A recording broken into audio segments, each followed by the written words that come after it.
Hello, good morning बच्चों। आज हम आपकी हिंदी की पाठ्य पुस्तक दूरवा भाग 2 का तीसरा पाठ पढ़ेंगे, जिसका नाम है मैं हूं रोबोट। पाठ का शीर्षक ही आपके लिए बड़ा रोचक मजेदार है, क्योंकि रोबोट ये शब्द सुनते ही आप सबको एक अलग तरह का नजारा आपके मन में चित्र बन गया होगा। तो इस पाठ के बारे में आज हम जानेंगे, इसका नाम है मैं हूं रोबोट। आज के इस युग में, आज का ये युग विज्ञान का युग कहा जाता है, और आजकल हमारे जो वैज्ञानिक हैं अलग अलग आविष्कार करने में लगे हुए हैं। तो ऐसा ही एक आविष्कार जो रोबोट का आविष्कार उन्होंने किया है। आपने इससे पहले भी बहुत रोबोट के बारे में देखा होगा कि रोबोट आज के इस युग में या आज की इस कार्यशैली में मानव की तरह कार्य करने लगे हैं। भले ही उसे मानव ने ही बनाया है, इंसान ने ही बनाया है, पर वो जैसे कहा जाए वो कार्य करने लगे हैं। तो इस पाठ में भी रोबोट में और हमारे में किस तरह का अंतर है, रोबोट कौन से काम कर सकता है, हम कौन से काम कर सकते हैं, रोबोट किस तरह से बना हुआ है, क्या क्या उसमें फर्क है, वो इस पाठ में आज हम जानेंगे। तो इस पाठ के लेखक राजीव गर्ग, इन्होंने इस पाठ को लिखा है और उन्होंने इस पाठ में रोबोट के बारे में बहुत अधिक रोचक जानकारी दी गई है। तो उसकी वो जानकारी आज हम पढ़ेंगे, इसका नाम है मैं हूं रोबोट। इससे पहले भी आपने इस पाठ को पढ़ा है, मैंने आपको एक वीडियो भेजा था और उस वीडियो से रिलेटेड एक वर्कशीट भी आपको मैंने भेजी थी, पर कुछ बच्चों ने उस वर्कशीट को पूरा किया है और मेरे ईमेल आईडी पर भेजा है, पर बहुत से ऐसे बच्चे हैं जो अभी तक उन्होंने इस वीडियो को देखा भी नहीं और वर्कशीट भी पूरी की नहीं की है। तो उन बच्चों से मेरा अनुरोध है कि कृपया उस वर्कशीट को पूरा कीजिए और पूरा करने के बाद मेरे ईमेल आईडी पर भेज दिए। जिन्होंने भेजा है उनको भेजने की आवश्यकता नहीं है, पर जिन्होंने नहीं भेजा है उन्हें प्लीज भेजना अनिवार्य है, कंपलसरी है। तो आज हम इस पाठ के बारे में पढ़ेंगे।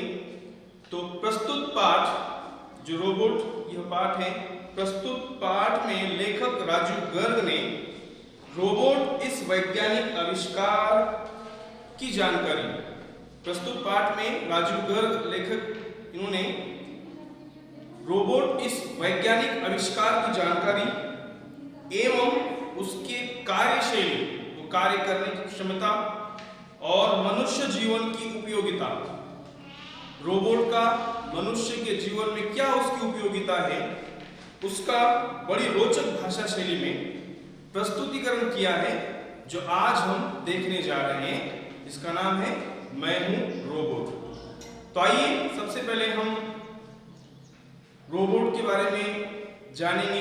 एक पीपीटी आप देखिए, रोबोट से जुड़ी एक, वो पहले हम देखेंगे, फिर उसका स्पष्टीकरण हम करेंगे। तो रोबोट से संबंधित अलग अलग प्रकार के रोबोट किस तरह से होते हैं वो आप देखिए। पहले आपने इससे पहले भी देखा होगा कि डिफरेंट अलग अलग प्रकार के रोबोट किस तरह के होते हैं। यहां पर हम इस पीपीटी के माध्यम से जानेंगे अलग अलग प्रकार के रोबोट किस तरह के होते हैं।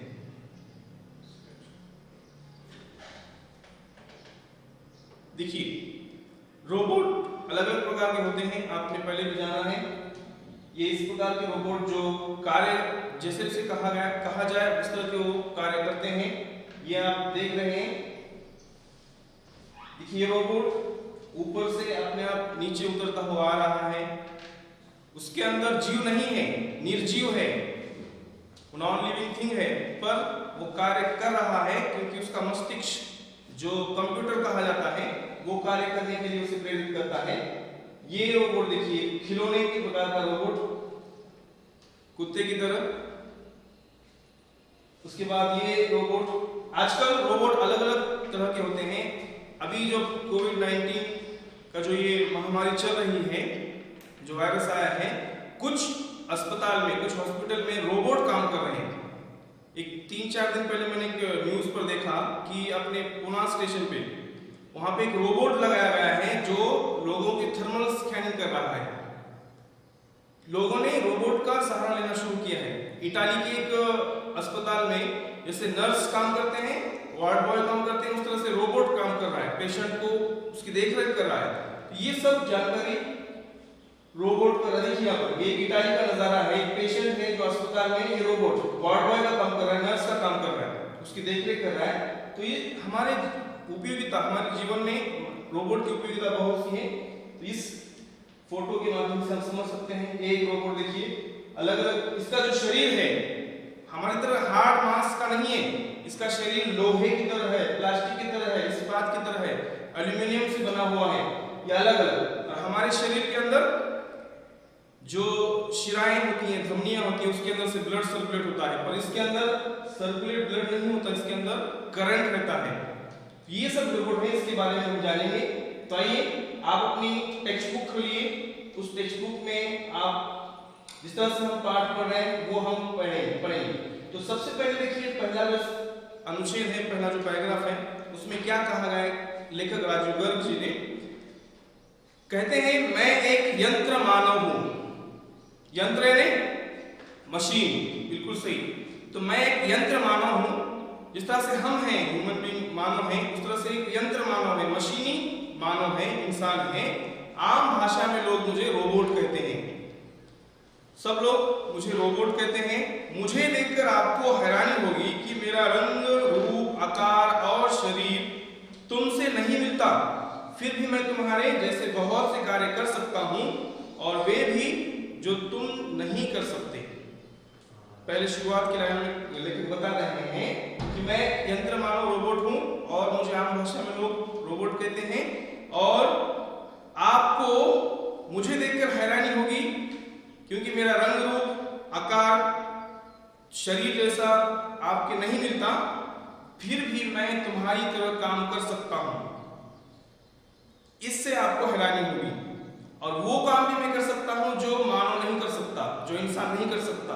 इससे आपको थोड़ी हैरानी होगी। कैसे, वो हम अगले अनुच्छेद में जानेंगे। अगले अनुच्छेद में कहते हैं, देखिए, मेरा शरीर हार्ड मांस का नहीं बल्कि लोहा, इस्पात और प्लास्टिक से बना है। जिस तरह से हमारा शरीर हड्डियों का मांस से बना है, हार्ड मांस से बना है, उस तरह से रोबोट का ऐसा नहीं है। रोबोट का जो शरीर है वो लोहा, इस्पात और प्लास्टिक से बना है। लोहा, आयरन और एल्यूमिनियम, प्लास्टिक से बना हुआ है। मेरी भी टांग, भुजा और अंगुलियां हैं। जिस तरह से हमारा शरीर है, अलग अलग बॉडी के पार्ट्स हैं, हमारा हाथ है, पैर है, अलग अलग शरीर के हमारे प्रकार हैं, उस तरह से इसकी भी है। टांग है, उसे भुजा है, भुजा में हाथ है, अंगुलियां हैं। जिस तरह से हमारा है, उस तरह से उसका आकार है। मानव की तरह ही उसका आकार है, लेकिन मेरे सभी अंग, जो हमारे शरीर के बॉडी पार्ट्स हैं, वो अंग धातु से बने हैं। जिस तरह से हमारे अंग हार्ड से, हड्डी से या मांस से बने हैं, लेकिन उसके धातु से बने हैं। निर्जीव होते हुए भी मेरे सब अंग तुम्हारी तरह काम कर सकते हैं। मानव सजीव होता है, वो कार्य करता है किसके माध्यम से? उसका मस्तिष्क, उसका दिमाग, उसका ब्रेन जैसे उसे आदेश दे, आज्ञा दे, उस तरह से वो कहता है। ब्रेन, हमारा जो हाथ उठता है, वो मेरा ब्रेन कह रहा है कि हाथ उठने के लिए, तब उसकी आज्ञा से ही कहता है। पर यहाँ पर निर्जीव है। ये जो पुतला है, ये जो रोबोट है, निर्जीव, इसके अंदर जीव नहीं है। पर कैसे वो काम कर रहा है, उसका वो दिमाग लिखा के बता रहे हैं। मेरे सब अंग तुम्हारी तरह काम करते हैं। मैं चल सकता हूँ, उछल सकता हूँ, कूद भी सकता हूँ। तुम्हारी तरह अपने हाथों और अंगुलियों से मैं मशीन के पुर्जे फिट कर सकता हूँ, और बोझा उठा सकता हूँ, और न जाने कितने काम कर सकता हूँ। कामों की लिस्ट को गिना रहा है कि मैं क्या क्या कर सकता हूँ, क्या नहीं कर सकता हूँ। इंसान जो करता है मैं करता हूँ, ऐसे भी काम मैं करता हूँ जो इंसान नहीं कर सकता है। तो ये सब काम जो रोबोट है वो गिना रहा है। और फिर कहता है, तुम्हारे शरीर में शिराओं और धमनियों का जाल है। ठीक है, फर्क क्या है उसमें और हमारे में? हमारे शरीर में कह रहा हो कि तुम्हारे शरीर में शिराओं और धमनियों का जाल है। आपने देखा है कि चित्र देखा होगा कि हमारे शरीर के अंदर कौन कौन शिराएं होती है, जिसमें से हमारा रक्त, खून, ब्लड सर्कुलेट होता है, आगे फैलता है। उस तरह से रोबोट का नहीं होता। रोबोट कह रहा है कि तुम्हारे अंदर शिराओं और धमनियों का जाल बिछा हुआ है, उसमें रक्त का प्रवाह होता है, रक्त आगे बढ़ता है। इसी तरह इसी रक्त से तुम्हें शक्ति मिलती है, ताकत मिलती है, तुम काम कर सकते हो। लेकिन मेरे शरीर में तारों का जाल बिछा हुआ है। मेरे शरीर में शिराओं का, धमनियों का नहीं, तारों का जाल बिछा हुआ है, और इन तारों में खून की जगह विद्युत धारा बहती है। मेरे शरीर में खून नहीं है, करंट है, विद्युत धारा है, बिजली है, बिजली की धारा बहती है। उस तरह से उसी धारा की वजह से मुझे शक्ति मिलती है।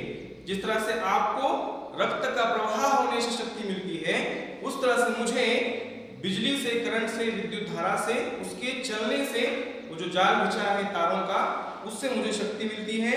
और इन तारों में खून की जगह विद्युत धारा होती है। यही विद्युत धारा मुझे काम करने की शक्ति देती है। ऐसा रोबोट बता रहा है कि रोबोट उसमें और हमारे अंदर क्या फर्क है वो बता रहा है। तो आगे लेखक बताते हैं अगले अनुच्छेद में, देखिए, तुम सोचते होंगे कि मैं निर्जीव पुतला हूं। रोबोट हमें कह रहा है कि तुम सोचते होंगे कि मैं एक निर्जीव, जिसके अंदर जीव नहीं है, जिसके अंदर जान नहीं है, ऐसा निर्जीव पुतला हूं, स्टैच्यू हूं। ये सब काम कैसे करता हूं? काम करने के लिए मेरे पास मस्तिष्क है। मस्तिष्क यानी दिमाग। मेरे अंदर मस्तिष्क है, लेकिन तुम्हारे मस्तिष्क के बिल्कुल अलग है। तुम्हारा मस्तिष्क कहाँ होता है? यहाँ पर। लेकिन कंप्यूटर, जो रोबोट के अंदर मस्तिष्क है, वो हमारी तरह नहीं है। उसका जो मस्तिष्क है वो कहता है मेरा मस्तिष्क कंप्यूटर है। रोबोट कह रहा है कि मेरा मस्तिष्क कंप्यूटर है, और जो भी मुझे करना होता है उसके लिए मुझे कंप्यूटर आदेश देता है। जैसे हमारा ब्रेन, हमारा दिमाग हमें जो भी करना है, जो भी काम करना है, वो जैसे आज्ञा देता है।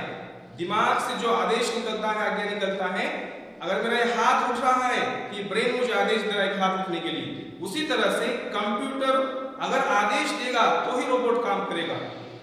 तो रोबोट का जो दिमाग है, वो मस्तिष्क है, वो कंप्यूटर है।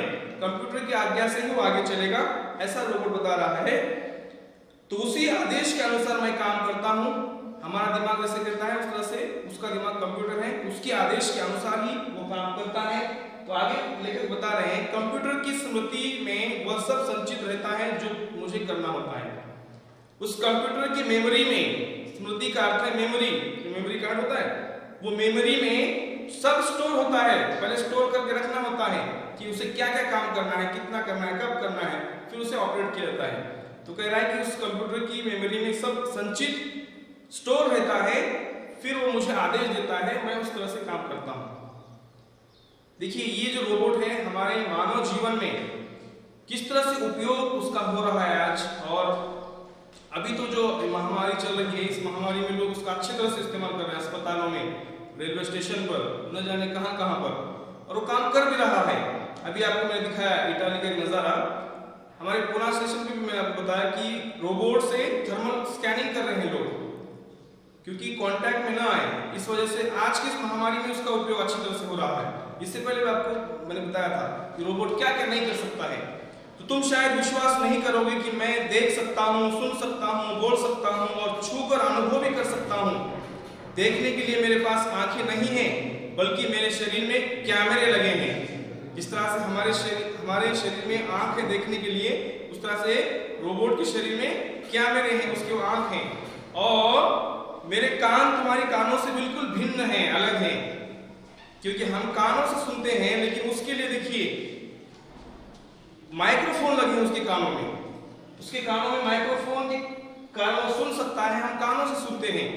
और आगे बता रहा है कि मेरे शरीर में लगा लाउडस्पीकर, हम मुंह से बोलते हैं, लेकिन उसके शरीर में जो लाउडस्पीकर लगा हुआ है, हम जीभ के सहारा लेकर बोलते हैं, लेकिन वो लाउडस्पीकर के माध्यम से बोलता है।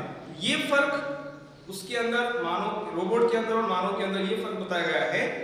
तो लाउडस्पीकर बोलने का काम करता है, ये फर्क बता रहा है। छूने का बोध मुझे विशेष प्रकार से स्पर्श संवेदनशील होता है। हम छूकर, टच करके हम अनुभव कर सकते हैं। तो उसके अंदर भी वो जाल बिछी हुई है, संवेदनाएं की तरह द्वारा कर सकता है। तो कुछ भी हो, हूं मैं तुम्हारा ही बना मशीनी मानो, कुछ भी हो मैं हूं पर मशीनी मानो हूं मैं, मशीनी मानव ने ही मुझे बनाया है, मैं आपका ही सेवक हूं, ऐसा बता रहा है। दरअसल मैं तुम्हारा सेवक हूं क्योंकि आपने ही मुझे बनाया है, मैं आप जैसा मुझे कहें वैसे मुझे करना पड़ता है, ऐसा वो कह रहा है। लेकिन मेरे जैसा सेवक तुम्हें कहीं नहीं मिल सकता, ये भी बता रहा है कि मेरे जैसा सेवक आपको कहीं नहीं मिल सकता। मैं भूखा प्यासा, बिना कुछ खाए पिए, सर्दी और गर्मी में बिना थके और बिना उबे अकेला काम कर सकता हूँ। देखिए, इंसान को अगर वो खाना पीना वो भूखा हो तो काम नहीं कर सकता, पर रोबोट का ऐसा नहीं है, उसे कोई खाने की जरूरत नहीं, उसको सिर्फ करंट चाहिए, विद्युत धारा चाहिए, बिजली चाहिए तो काम कर सकता है। तो कह रहा है कि मैं बिना खाए पिए, भूखा प्यासा, सर्दी में, गर्मी में, बारिश में हमेशा काम कर सकता हूँ, बिना थके, बिना उबे अकेला काम कर सकता हूँ और इंसान से ज्यादा काम कर सकता हूँ, ऐसा वो बता रहा है। तुम जब तक चाहो मुझसे काम ले सकते हो और काम करवाने के लिए मुझे बर्फीले ठंडक में भेज दो या पसीना लाने वाली तेज गर्मी में, मैं दोनों जगह एक जैसी गति से काम कर सकता हूं। जहां पर बर्फ गिरती है वहां पर भी भेज दो, या जहां पर बहुत गर्मी है वहां पर भी भेज दो, वो एक गति से, जैसे बर्फ में काम करता था वैसे ही वो गर्मी की तरह वैसे ही वो काम करने के लिए कह रहा है। तो और कहता है, देखिए इतना ही नहीं, मुझसे तुम किसी गंदे विषैले, गंदे ने जहां पर गंदगी हो, विषैले ने जहां पे जहर फैला हुआ हो, विषैले और विषम वातावरण में, विषय में कठिन वातावरण में मुझे भेज दो, मैं वहां पर भी काम कर सकता हूं, काम मुझसे आप ले सकते हैं, बिना चू चपर किए तुम्हारा काम करता रहूंगा। मैं तो तुम्हारा ऐसा आज्ञाकारी सेवक हूं जो बिना हिचक और बिना विरोध काम करता है, मैं अकेला ही 20-25 मजदूरों के बराबर काम कर सकता हूं। देखिए, इतना फायदेमंद ये जो हमारा मानवीय यंत्र, मानव जो रोबोट जिसे कहते हैं, वो इतना काम कर सकता है, इतना वो कह रहा है। तो लेखक राजीव गर्ग ने यहाँ पे रोबोट की विशेषताओं के बारे में हमें उससे वर्णन किया है, उसका हमें बताया है, जानकारी दी है। तो ये सब आज के इस वीडियो में हम यहाँ तक ही पढ़ेंगे। अगले वीडियो में हम जो बचा हुआ अधूरा भाग है वो अगले वीडियो में हम पढ़ेंगे। पर जहां तक आज हमने पढ़ा है, आपके लिए यही होमवर्क है, गृह कार्य है कि आप घर पे, जहां तक मैंने पढ़ा हमने आज के इस वीडियो में पढ़ा है, तो आप घर पे इसे ध्यान से पढ़िए, रीडिंग कीजिए और रीडिंग करके समझिए कि आपको इसमें से किस तरह से इसका आपको समझ में आया। और जो शब्द आपके लिए नए हैं या कठिन है, उन शब्दों को आप रेखांकित कीजिए और उसका अर्थ पीछे पेज पर दिया गया वो आप ढूंढिए। तो आज के लिए हम यहीं पे रुकते हैं। कल के वीडियो में हम अगला भाग पढ़ेंगे और उससे संबंधित वीडियो भी हम देखेंगे, वो कल की वीडियो, ठीक है। तो आज के लिए यहीं तक ठीक है, धन्यवाद।